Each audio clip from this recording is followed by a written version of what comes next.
Science has shown that lowering your body temperature while you sleep is one of the most important factors in the quality of your sleep. Being too hot at night can leave you feeling groggy and tired the next day. That's why I love the pod cover by 8 Sleep. It fits right over your existing mattress. It improves your sleep by letting you adjust the temperature on each side of the bed. No more getting hot. Go to 8sleep.com/Pacman to save $150 on the pod cover. The link is down below. Today, we start with 2 polling-related stories, both of which so many of you have been writing to me about, saying, David, can this be true? What is happening in this election? What is happening in this Republican primary? What is happening to Joe Biden? Today's voicemail will also deal with this in some sort of more tangential way.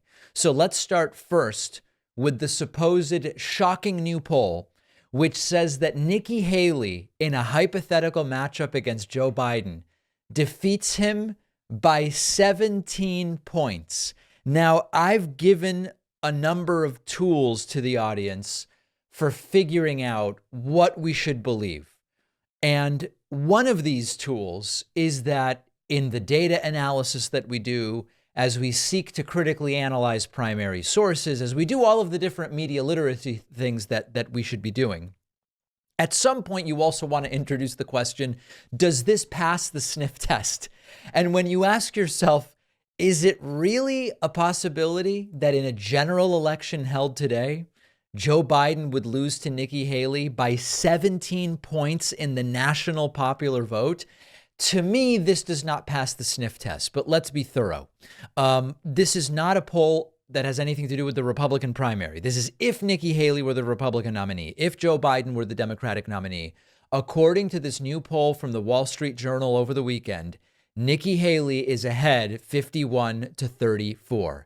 If, as Mediaite tells us, if this were to become a reality, this would be the largest general election margin since 1984. When Ronald Reagan defeated Walter Mondale by 18 points. Now, of course, this would only be the matchup if Nikki Haley somehow defeated Donald Trump. There's no evidence at this time that Nikki Haley is going to defeat Donald Trump in the primary, but let's kind of think it through. Is this even remotely plausible? Is it even remotely plausible? I think the answer would obviously be no. And part of the reason that the answer would be no is the economic situation. And I know that there are so many people who will write to me and say, David, if people don't know the economy is solid, if people don't believe the economy is solid, if voters don't feel as though the economy is solid, it doesn't really matter. Sure, presidents get reelected when there's a good economy, but the voters need to know, feel, or believe that there is a good economy. Fine. But enough people recognize that the economy is pretty solid, that it is so impossible to imagine that an incumbent president would lose by 17. Now, could Biden lose? Absolutely.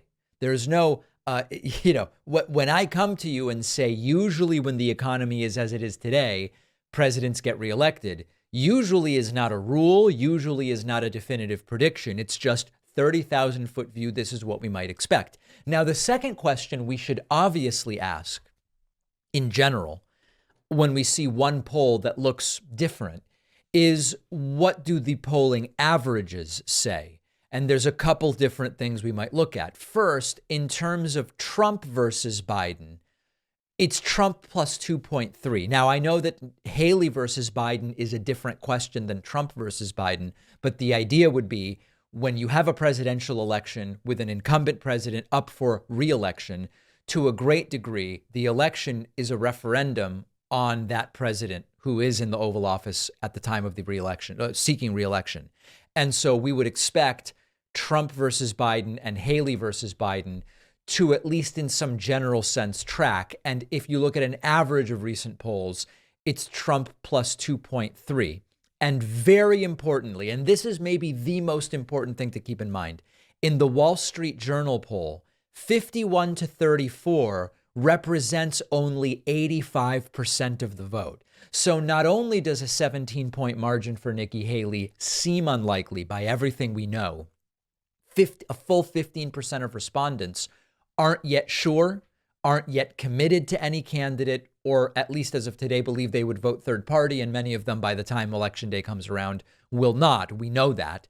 Third party candidates aren't going to get 15% in my estimation. So when you see 51 to 34, when you see Trump on average winning 47 to 44.5, and you realize, wow, there's almost 10% of the electorate missing there. The missing portion of the electorate in all of these polls is larger than the margin we've seen in the popular vote over the last many decades. So the important takeaway here is, could Joe Biden lose to Trump? Absolutely. Could Joe Biden lose to Nikki Haley? Absolutely. This is why, if you don't want that to happen, you have to make sure that you and everyone you know is planning to vote. Do we believe that if the election were held today, Nikki Haley would defeat Joe Biden by 17 points? I don't. And the reason I don't is doesn't pass the sniff test. The polls don't represent anywhere close to 100% of the electorate. It's 10 and a half months from the election, and no other poll is telling us what this one Wall Street Journal poll is. So on that poll, I would say doesn't really change the approach, which is this will likely be a close election. And if we want to do everything we can to prevent Trump or Haley from winning, we should ensure we're talking to people about voting and that we plan to vote. Now, the next part of this polling story, which we will deal with sort of separately, is the changing dynamics within the Republican primary. And this is getting super interesting. Nikki Haley has done it. Nikki Haley has surged from behind Ron DeSantis and is now in a statistical tie for second place with DeSantis. This is so fascinating because the numbers were so dramatically different. Now, officially, we now have DeSantis 12.6, Haley 12.1. This is a half a point aggregate difference. It is a statistical tie. And what you will see sort of in the middle bottom of this chart that we have up on the screen, Ron DeSantis is the green line down the middle of the screen, and Nikki Haley is the red line, which has surged to meet DeSantis. On the one hand, neither seems to have a shot at defeating Donald Trump, who is now officially polling over 60%. Among Republican voters, 6 out of 10 say I'm going to vote Trump. The other 4 out of 10 are divided up between the other candidates, mostly DeSantis and Haley. Ramaswamy's dead. Christie never had a shot. Okay. What does this tell us about the dynamics of the Republican primary? It tells us that if Donald Trump were to die, Nikki Haley would be very well positioned to be the nominee.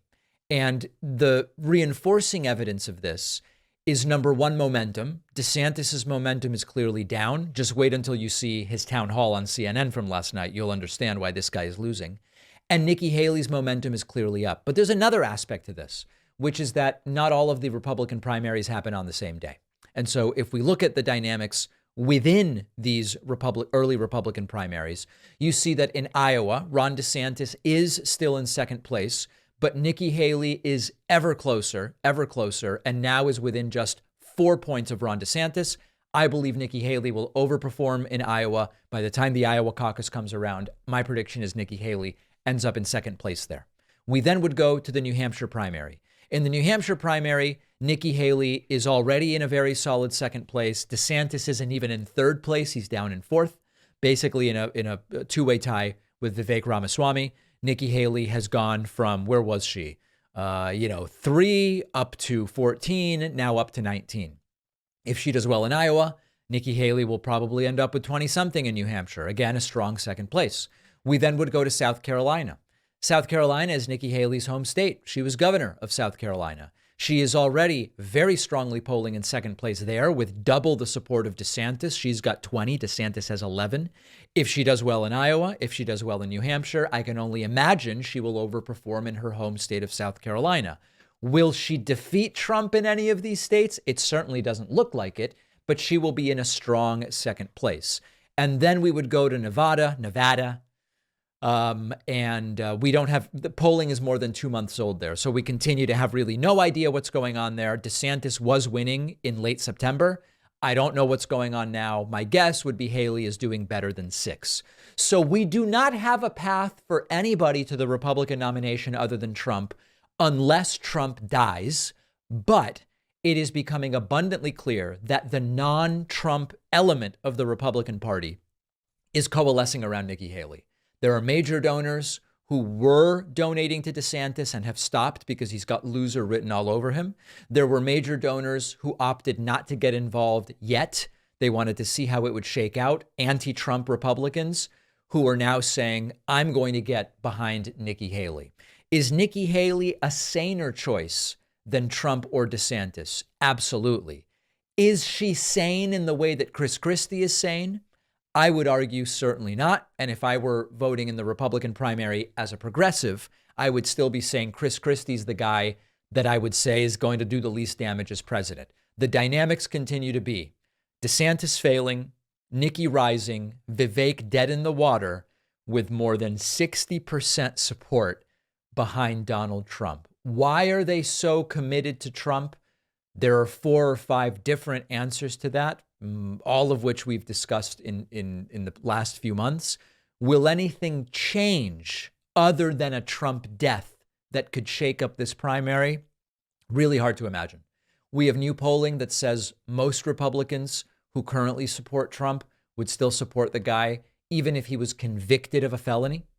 And so I'm not seeing any data, and I'm primarily data driven with let's put the sniff test on it as well.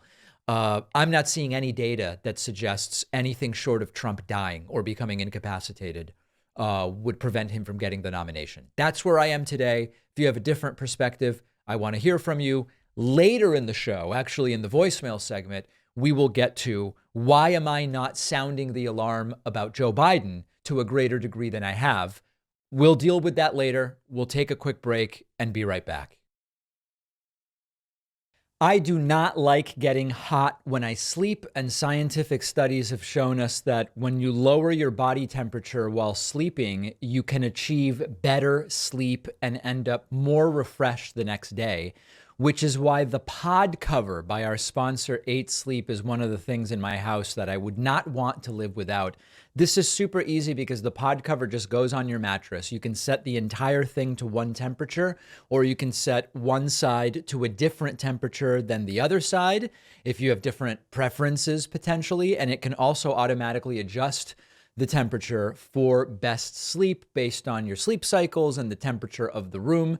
And it covers the entire bed, unlike many of the competitors. You can go as low as 55 degrees, as high as 110. I just don't wake up hot and sweaty anymore. I wake up feeling rested. It's a great thing. You really don't fully appreciate it until you try it for yourself. I could not imagine sleeping without it. Go to 8sleep.com/Pacman to save $150 on the pod cover. The link is down below. The David Pakman Show is a community-supported program. We primarily are funded by people like you, podcast listeners, YouTube viewers, people on the TikToks, etc., who go to my website, joinpakman.com, and get themselves a membership. We do an extra show every day for our members. A David Pakman membership costs $6 a month. Howard Stern is not wrong. The normal price is $6 a month. But if you use the coupon code 2million, to celebrate recently reaching this incredible milestone on YouTube of 2 million subscribers. By the way, we're already at 2.01, if you can imagine. You will get 2/3 discount, which is, I believe, a really great discount off of the cost of a membership.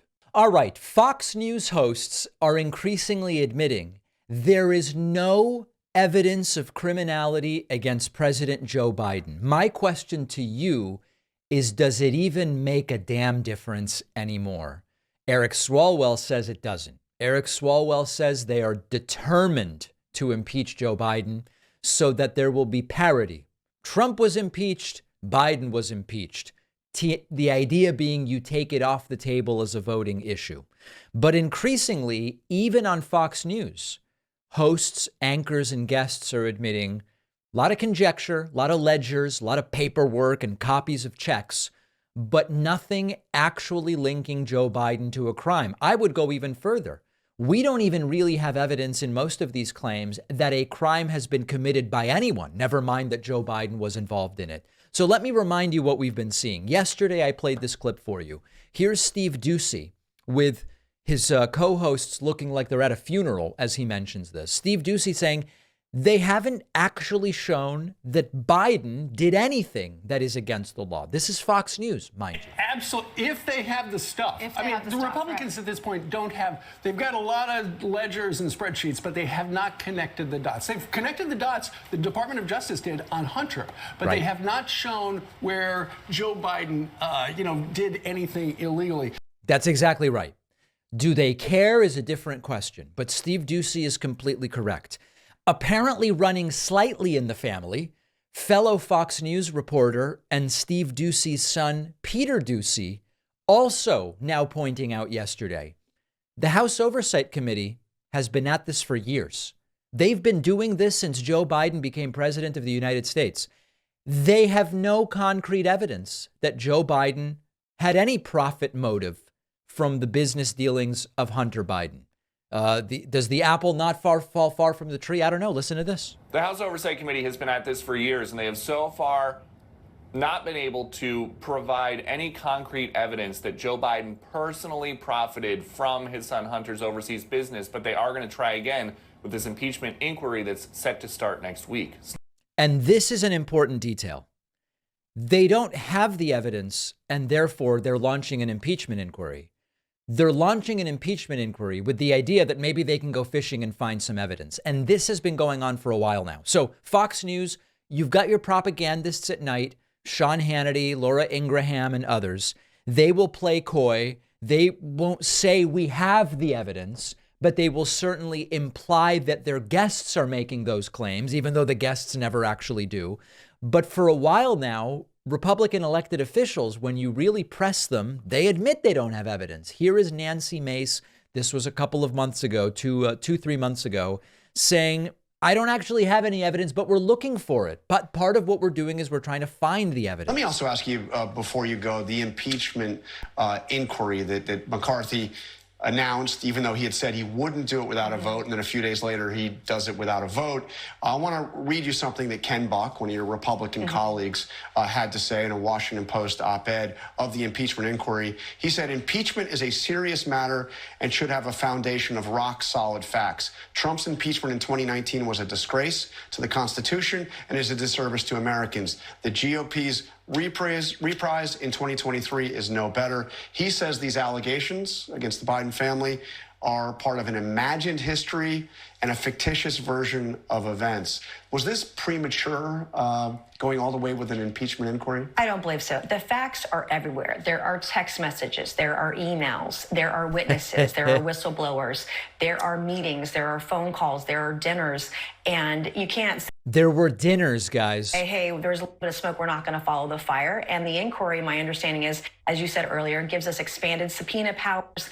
I want the bank records of Joe Biden. All of that should be on the table to prove out the allegations in the SARS reports. We're talking about a significant sum of money. We are talking about bribery. And in the Constitution, Article 2, We know they're talking about bribery. There just happens to be no evidence of it. Section 4, that is the basis for impeachment. There's no evidence of bribery. There are witnesses, the 1023 form, there are, And you've been investigating. I mean, you're on the oversight. There is evidence. You can't say that there's no evidence when there is evidence. And quite frankly, there's no evidence. It was the fourth estate. It was the media and journalists when Nixon was going down that helped do that investigation, helped bring down the president when he broke the law. And you guys want to deny that there's evidence? It's everywhere, and the bank records will prove it out.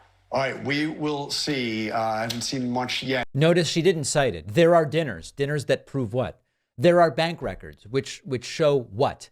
When they're pressed, they can't cite evidence. Here's another example. This is supposedly reasonable Republican Michael McCall. He also says, well, listen, we don't actually have evidence, but maybe someday we'll find it. That's right. Well, first of all, I've been tasked by the Speaker to assist the oversight and government reform with respect to foreign policy decisions the president may have made or vice president at that time with respect to money coming in to try to tie the two. We don't have the evidence now, but we may find it later. They may find it later, but they want to do the impeachment inquiry now. Do the impeachment inquiry now without the evidence. Maybe the evidence will stumble into our laps. I could play these clips all day. I'll play one more for you. This one's new. This is Congressman Tom Tiffany being interviewed by Maria Bartiromo. She says, what's the most damning piece of evidence? She's like teeing it up. Give us the meat. Give us what is the most incriminating fact you can give us?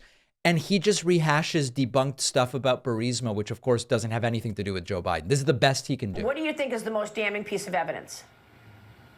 I think the most damning piece of evidence is the $5 million that came from Burisma that really kicked this whole thing off, because then Vice President Biden confirmed it in an interview. He said, yeah, I shut down that investigation that Shokin was doing in the Ukraine. And there was $20 million that followed that. Yeah, in the Ukraine, still using that outdated term.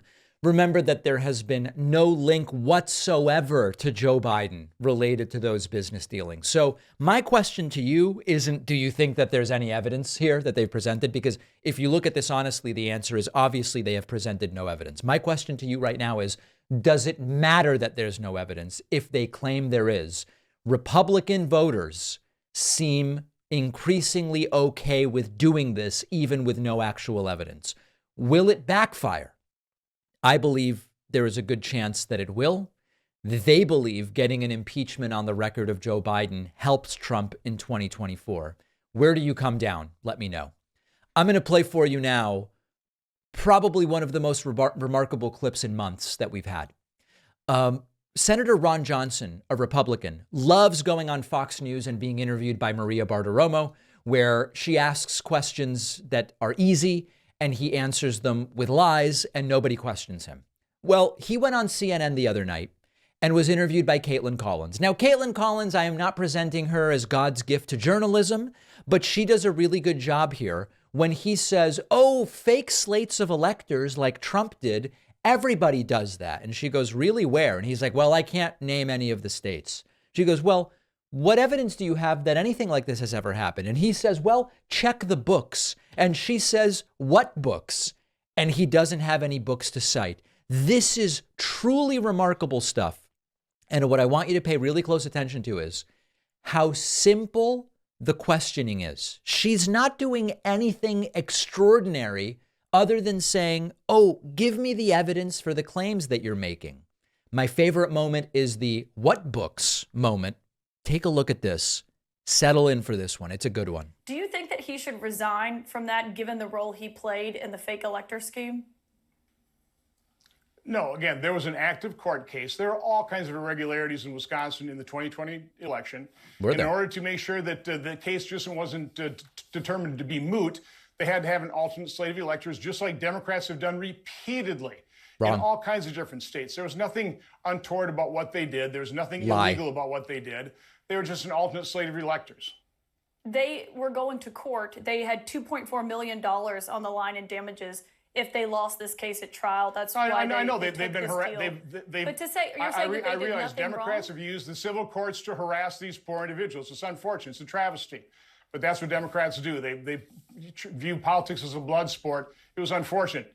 These folks did nothing different than what many Democrats have done in many states. They certainly did, Senator. I mean, there were multiple slates of fake electors, including in your home state. They're acknowledging that they were playing a role in trying to improperly overturn the election. That's what they said. They got themselves out of a nuisance lawsuit. They agreed to settle a nuisance lawsuit that never should have been brought. So you think it's fine that someone... lawsuit. It's a travesty of justice. You think it's fine that someone who tried to overturn a legitimate election is still on a board Democrat that electors have done that certifies... repeatedly. Democrats have done the same thing. Republicans never tried to criminalize it. Fake slates of electors? No, it's happened in different states. I didn't come prepared to give you the exact states, but it's happened repeatedly. He's not able to tell us a single other place where it happened. But Democrats are doing this stuff all the time. Now, here comes the book line, which I love. It has happened repeatedly. Just go check the books. Which books? I mean, there have been alternate slates of electors by... Oh, God. Check the books, right? I mean, just check them. Check the books. It's all over the books. Can you name a single book? I don't know. I don't even really read books, to be honest, Caitlin. Democrat electors in our history.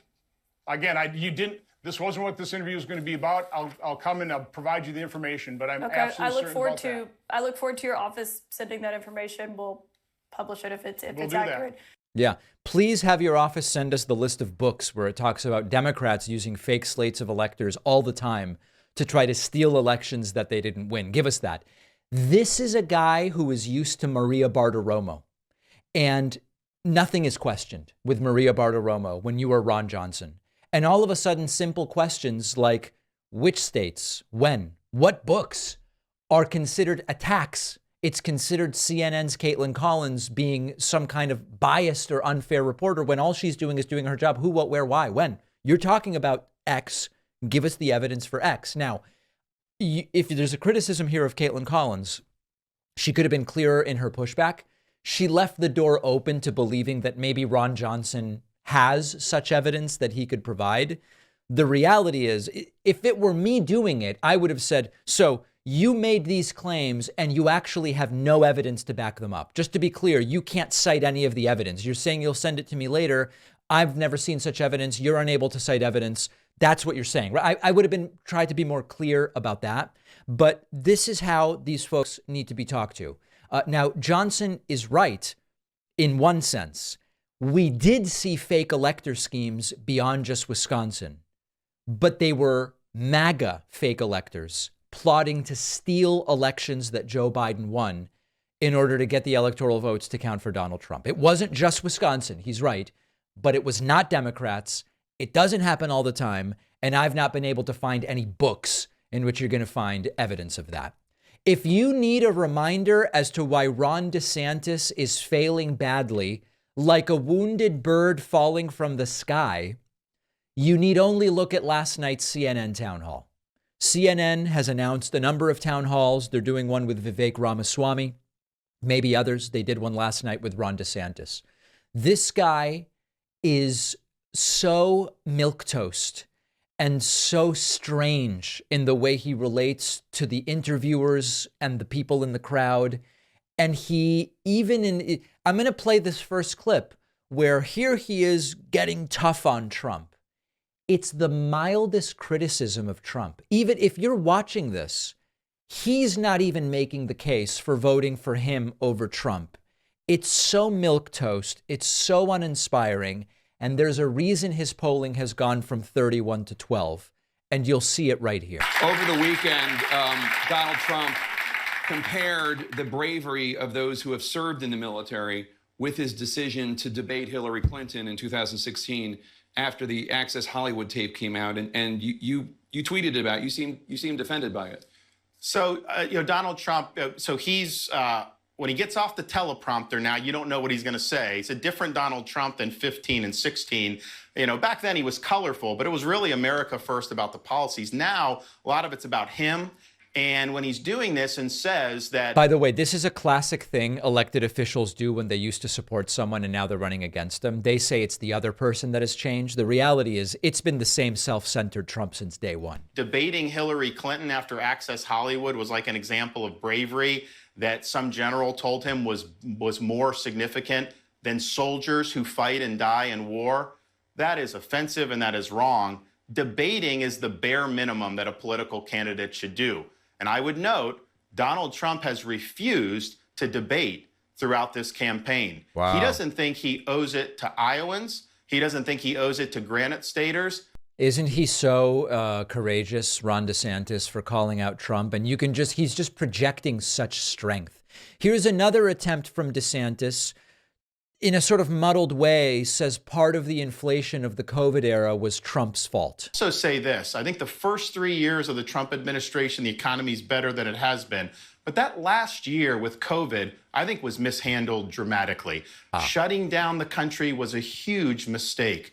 Printing trillions and trillions of dollars was a huge mistake. That set the foundation for the inflation that we see. Granted, Biden came in and poured gas on the fire. It was reckless that he did trillions. But if you look, you have trillions and trillions of dollars. Of course you're paying more for that. You're going to have... So listen, again, this is such a weak critique of Trump. And this is all DeSantis is willing to do.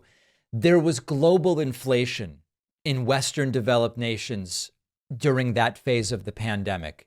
Did Trump in some way foment it? Sure. But was Trump's policy of the stimulus out of line with what any Western developed country that could afford to do it was trying to do? No. And this is, again, just around the edges. Issue a full-throated criticism of Trump not even caring about democracy and the Constitution. Do that, Ron, rather than these weak, well, he had a little bit to do with the inflation that we had. Ron DeSantis asked about religion and the Satanic Temple and the story we talked about yesterday on the bonus show, where in Iowa, Republicans are fine with Christian displays on city property, but not Satanic Temple displays, because it's religious freedom for Christians, but not necessarily for anybody else. And I guess based on what DeSantis is saying here, he thinks the only acceptable religions are the ones that the founding fathers said, here's our list of acceptable religions, which is not the way the Constitution works, Ron. So it's interesting. I heard this and then I was like, well, how did it get there? Is that even a religion? And lo and behold, the Trump administration gave them approval to be under the IRS as a religion. So that gave them the legal ability to potentially do it. So I don't know what the legislature, how they analyzed it, but it very well may be because of that ruling under Donald Trump that they may have had a legal leg to stand on. My view would be that's not a religion that the founding fathers were trying to create. But I do think that IRS ruling, I was really surprised to see that they did that. You know, I may just not have the reading comprehension skills to understand it. In my view, it was the Constitution that guaranteed freedom of or from religion, period. No approved list of religions or anything like that. But apparently, Ron's reading of the Constitution is a little bit different. And of course, it is yet another way in which these Republicans are all about the Constitution until it's no longer convenient. One last pathetic clip from DeSantis's town hall. DeSantis was asked about Kate Cox, who's the woman who is looking at leaving I believe it's Texas, in order to obtain an abortion. And DeSantis won't actually comment on the case, which is the real impact of these anti-abortion laws, the likes of which he has signed in Florida. And he just brags about his anti-abortion credentials. I want to ask you about a big story dealing with abortion that's in the news. Yesterday, the Texas Supreme Court ruled that a pregnant woman in Texas could not obtain an abortion after her fetus was diagnosed with a genetic disorder called trisomy 18. It's almost always a fatal condition. Now, her lawyer said that carrying the fetus to term could compromise her future fertility and also put her life in danger. Do you think the law should require a woman in that kind of difficult position to carry the baby to term? Super specific question. Should she be forced to carry the baby to term despite the fact that it is essentially a fatal condition? Will he answer? No. We got to approach these issues with compassion because these are very difficult issues and nobody would wish this to happen on anybody.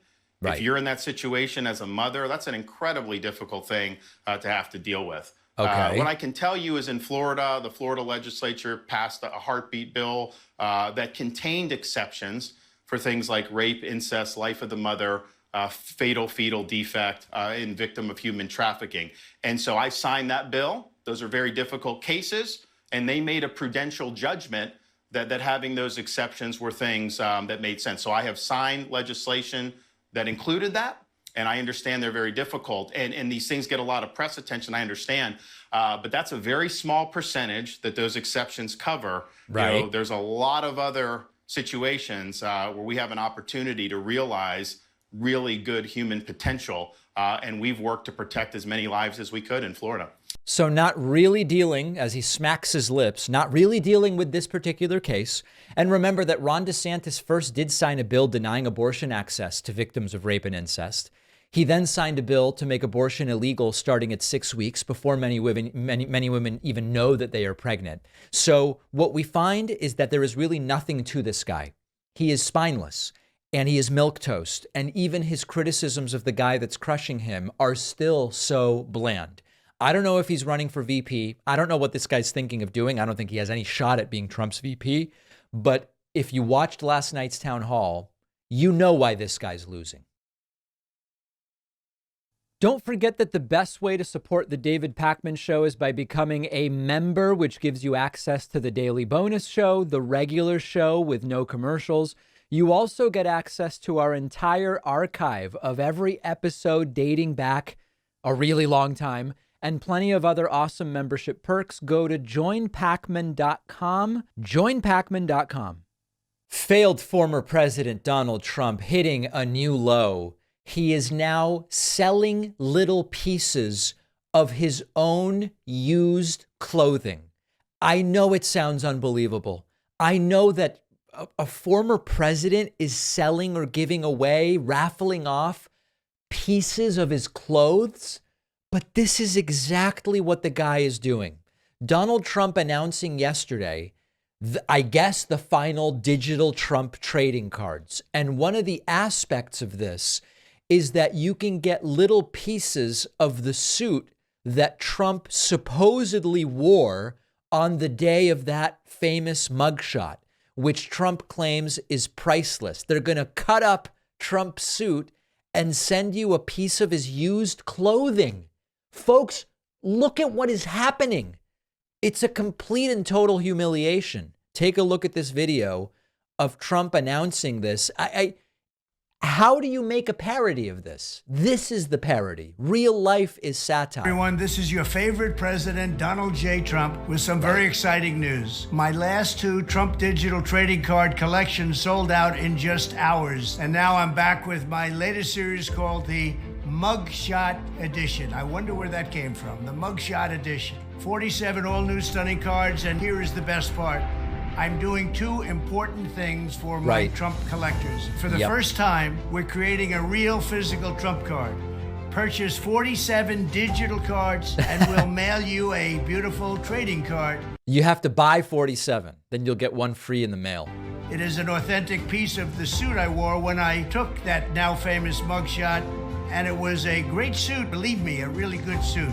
It's all cut up and you're gonna get a piece of it. You're going to get a piece of Trump's used clothing. This is not a parody. This is real. You'll get a piece of Trump's used clothes. Be autographing some of them. A true collector's item. This is something to give to your family, to your kids. Imagine giving your kids, hey, kids, you know, we've done our estate planning. We've done our will. I want you to know that mommy and daddy are putting some money in trust for you. There's going to be a little bit for education. There's going to be a little bit to, you know, to pay for the burial. And then we are also giving you some incredible family heirlooms. A piece of Donald Trump's used clothing is going to be part of our estate to you. Can you imagine? Grandchildren, with the purchase of 47 of the Trump digital trading cards, you will also be invited to join me for a gala dinner at my beautiful Mar-a-Lago, my home in Florida. You've perhaps heard of it. It's become a pretty famous place. We just had our first dinner for my collectors, and we had a lot of fun together. That was a great evening. That was a fantastic evening. Some people call these cards pop art or modern art. I wish I looked as good as I do on those cards. That I can tell you. They give me muscles where, believe me, I don't have them. I wanted to keep my Trump digital trading cards at the same price, $99 each. So go to collecttrumpcards.com. It's really easy to buy. All right. I mean, guys, it's Trump posting about it. Due to the great excitement and success of my previous Trump digital trading cards, we're doing it again. Mugshot edition available now.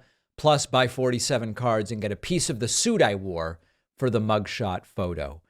How will history look back at this? How will historians, if they even deal with this bizarre period in American history, how do you summarize in a concise and intelligible way what we experienced, what we saw, what we dealt with? It's beyond belief that this is what Donald Trump is doing, but he's doing it. If anybody in my audience gets a piece of Trump's used suit, let me know. No word on whether he'll offer up little confetti-sized pieces of his boxers, but that's probably if he gets even more desperate to pay for his legal fees. There was a very interesting analysis done of the Donald Trump town hall on Fox News with Sean Hannity last week, and there was a 5-minute segment of that town hall during which Trump was analyzed to have lied every 12 seconds. Glenn Kessler for the Washington Post did this analysis. Every 12 seconds, Donald Trump lied. I'm going to play. We're not going to do the whole thing. I won't subject you to it. I'm going to play a little bit of this 5-minute segment and just start to look at the speed with which the lies start coming. Here we go. President Donald Trump, let me just throw out a list of some of the significant issues that we're facing as a country, and you've touched on a number of them. You mentioned borders, day one. You mentioned energy, day one. Look at where our economy is. Last year, $2 trillion in debt. 34 trillion overall. Right. We this year, Mr. President, will pay, before we spend a dime, $1 trillion on debt service alone. Right. Before Medicare, Social Security, national defense. That is unsustainable. Yeah. So before COVID hit us, our gift from China, that was our gift. What happened to us with COVID, commonly known as the China virus. They don't. Okay, it's not commonly known as the China virus. First lie, Trump says that. Nobody else around the world says it. Almost no one in the United States says it. First lie. Like that. But it was the China virus. We were doing energy, taking our liquid gold out of the ground at a rate that's never been seen before, and it was going up. This is extraordinarily misleading. As Kessler writes, Trump takes credit for this, even though this was actually started under Obama. And there was expanded fracking and drilling under Obama. It had nothing to do with Trump. A lot of those projects were simply producing more under Trump. Trump didn't do anything to actually change that. We were going to be using that liquid gold to sell to Europe instead of the pipeline from Russia, which I exposed and I stopped. Another lie from Trump. Trump did not expose that pipeline, as Kessler writes in the piece we'll link to. Nord Stream 2 is a Russian pipeline, would have doubled the export of Russian natural gas to Germany. Trump didn't expose it. Even the Biden administration and former policymakers objected to it. Trump's just lying. You know, I stopped that line. Then they say I was nice to Russia. That's another lie. Trump did not stop that lie. Congress imposed some sanctions, temporarily stopping it for 1 year. There was nobody that was nice. I was not nice to Russia. That's another lie. Trump was actually one of the few American presidents that so regularly sided with Vladimir Putin. I stopped that pipeline. We would have been selling oil and gas to Europe, to Asia, all over the world. We would have been paying off debt. That's another lie. We would not have been paying off debt. Remember, Trump ran on we will pay off the national debt in 4 years. It didn't happen. It actually got worse. And it is completely untrue that were it for Trump, we would have been paying off debt. We're only a minute in, folks, and we're 6 or 7 lies in. Debt would be way down right now because we have more. What people don't know, we have more liquid gold than any other country in the world by far. That is another lie. According to the EIA, the reserves of the U.S. are 10th in the world, not number 1.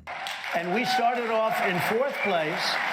We were number 4. It was Saudi Arabia, it was Russia, it was 2 countries fighting for number 3, and it was us at number 4 or 5. That's another lie. Trump seems to be now talking not about reserves, but crude oil production. And in fact, it is not true that we used to be 4 or 5. And then everything Trump is saying here is a lie. By the time I left, we were number 1 by 25%. We would have been number 1 by 100, and we would have done twice. That's another lie. It's an extraordinary exaggeration, and oil production actually went down because the pandemic cut consumption. It wasn't up, it was down. What they were going to do combined, we would have been paying off debt, and we would have been reducing taxes. We gave you the biggest tax cut in the history of our country, bigger than the Reagan tax cut. We would have been reducing taxes. Okay, it's another lie. Even though the audience liked this one, Trump's tax cut was 0.9% of GDP. Not that I'm cheering for larger tax cuts, but it's a lie. Reagan's tax cut was bigger. Trump's tax cut was the 8th biggest, which sounds a lot less hot, doesn't it? So we're 1 minute and 45 seconds in. Trump lying every 12 seconds during this 5-minute stretch of the town hall. Incredible because you can't even keep up with it. It's not news that Trump lies. The takeaway is the audience, these people you see here, they don't know any better. They don't know the difference. They're not going to fact check it. Do you think they realize that in that minute and 45 seconds, Trump lied to them 11 times or 9 times or whatever it was? They don't. And that's because it no longer matters. We're going to link to the fact check on this. I have to admit, it's extraordinarily depressing stuff. And I don't know how we deal with it. I'll admit, I just don't know. If you value what we do at The David Pakman Show, remember to support us on Patreon. Go to patreon.com/David Pakman Show, where you can get access to behind the scenes videos, the daily bonus show, the commercial-free daily show. You can support the show for as little as $2 a month. Check it out at patreon.com/David Pakman Show. Let's talk a little bit about the Republican Speaker of the House, MAGA Mike Johnson. I'm going to play something for you. I'm going to approach it with an open mind. It seems as though there is some mental illness here, but I want you to tell me, are the sort of beliefs that Mike Johnson professes in what I'm going to play for you, are they a form of mental illness, or do we give it an exemption because they are so-called religious views? Here is a clip where Mike Johnson is speaking to Christian nationalists. Christian nationalists, of course, believe and desire that their religion, Christianity, governs civil law. In other words, that the country and our government overtly and officially be a Christian country where Christian religious doctrine governs what is law and how government operates. They're extremely dangerous people. Everything they want happens to also be unconstitutional. In this clip, you will hear MAGA Mike Johnson say that before he became Speaker of the House, God spoke to him and told him he is going to be a Moses-like figure who will lead the country through a Red Sea moment. I suggest to you that were these claims made in any context other than a religious one, we would say these are mental illness delusions. This could be paranoid schizophrenia. This could be, right? We would say psychiatry must deal with this. Are there medications? But when you say it in the religious context, there's an exception, I guess, where people say, no, this isn't mental illness. Listen to it. Tell me what you think.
Right. So listen, there's a lot going on here, okay? And I am not pretending to diagnose this guy with anything. But what he's describing sounds like a mental health emergency. It sounds like acute psychosis, paranoid delusions, schizophrenia, except when you say that it's the Lord coming to you in the middle of the night and saying these things, society includes exceptions. And this is an issue that the world of mental health has dealt with for a long time. I mean, listen to what the guy's saying. One of the hallmarks of delusional or paranoid thinking is called ideas of reference. And ideas of reference is you start to take innocuous or everyday occurrences or things others say and believe that they have a really specific and directed meaning to you. I've spoken before about a couple of times we've received really sad messages from people in the audience who say, David, I'm picking up on the messages that you're sending to me by blinking your eyes in Morse code. And it's a sad thing. I don't know how multiple people stumbled across this, but there's been a few people, three or four in the time I've been doing the show, where people write in and they believe that while I might be talking to you about Mike Johnson, the pattern of my eyes blinking is Morse code and I am sending a specific message to an individual in the audience. That's an example of an idea of reference, that there's all these things you're picking up on and they relate to you. And this is a characteristic of paranoid thinking. It can be a symptom of schizophrenia, bipolar disorder, severe depression. Mike Johnson gets an exception because he says, well, it's religious. Main character syndrome is another one. This is more colloquial. It's less clinically defined, but this is the idea that individuals see themselves as a central figure in all of life's events. They are the protagonist in some sense. And it can be a sort of grandiose delusions, egocentric, egotistical type behavior. And again, the idea that as he was one of however many possible speakers, in the middle of the night, God woke him up and said, you're going to be a Moses-like figure. There's going to be a Red Sea moment, etc. These are distortions of reality. These are distortions of self-perception with different clinical significance and different manifestation. Is this mental illness? I mean, I'll just say it that way. There are, to be thorough, right? There are views from the mental health world that the reason we don't consider these mental illness when they are religiously based is that they don't always negatively affect one's experience. If you believe that the CIA is after you and you're screaming about it on the subway platform at Union Station as you wait for the train, it is having an acute negative effect on your day-to-day. And one of the arguments that's made in defense of these types of beliefs not being mental illness is that they're not acutely negatively affecting you day to day. But the guy thinks he's Moses, and I would say that that's negative. So let me know what you think. Brett Baer, by the way, did confront MAGA Mike Johnson. Back in 2019, MAGA Mike believed that under the rubric of the Trump impeachments, there was not enough evidence. It was inappropriate. You shouldn't be impeaching people so easily. And yet now he's saying we should impeach Joe Biden. Brett Baer presenting Mike Johnson with the contrast, and here's how he addressed it. Exactly 4 years ago, this is Representative Mike Johnson. The founders of this country warned against a single-party impeachment for good reason. They feared that it would bitterly and perhaps irreparably divide our nation. As the next election in 2020 is drawing so close now and their candidates for president are so terribly weak, they obviously met somewhere at liberal high command about 75 days ago and convinced Nancy Pelosi they had to pull the trigger. I hope and pray that future Congresses can and will exercise greater restraint.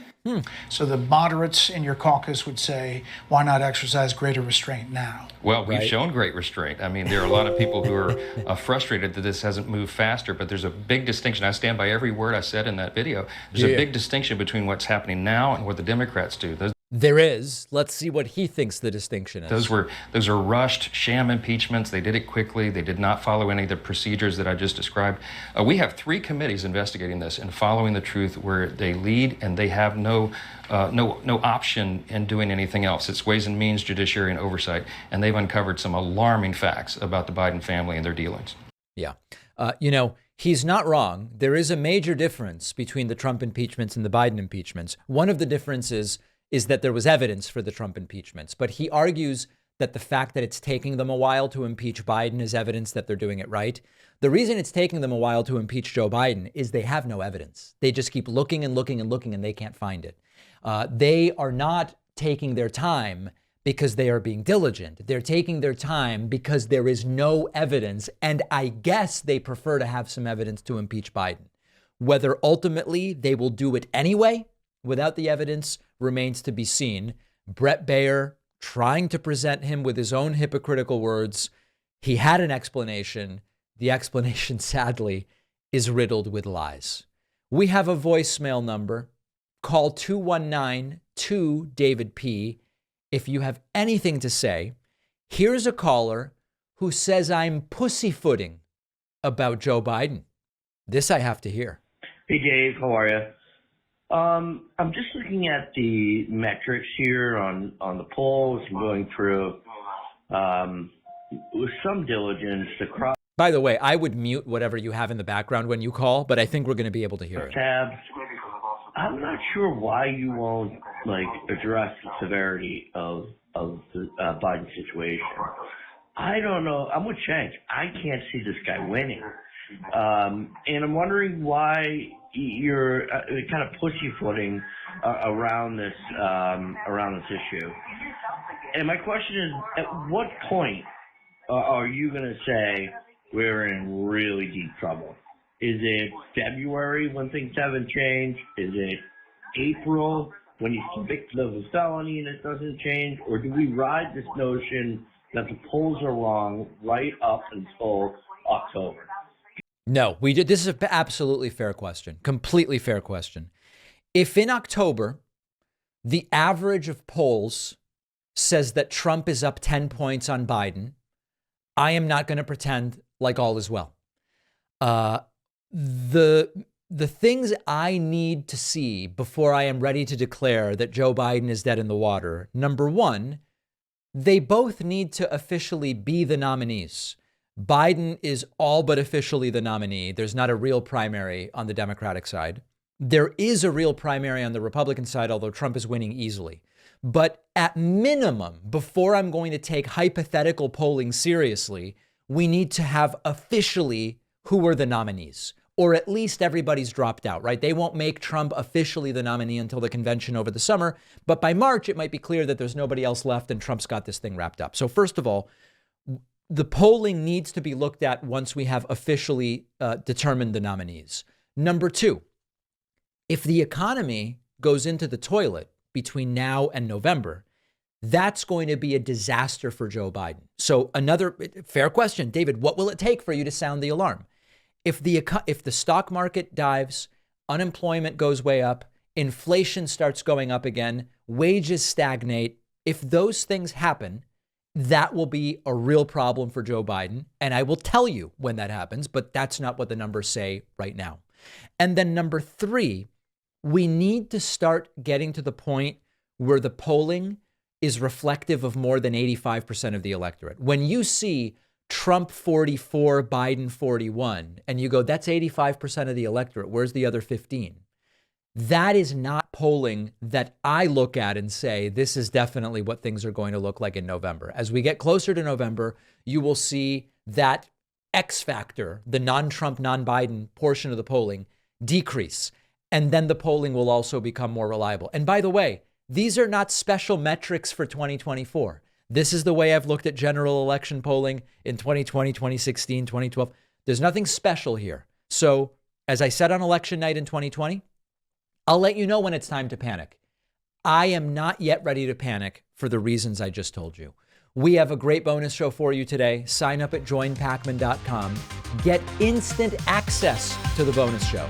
I'll see you then.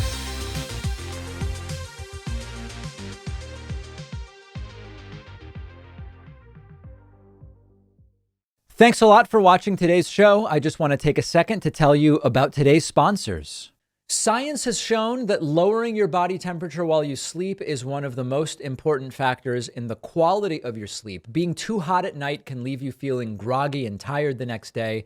That's why I love the Pod Cover by 8 Sleep. It fits right over your existing mattress. It improves your sleep by letting you adjust the temperature on each side of the bed. No more getting hot. Go to 8sleep.com/Pacman to save $150 on the Pod Cover. The link is down below.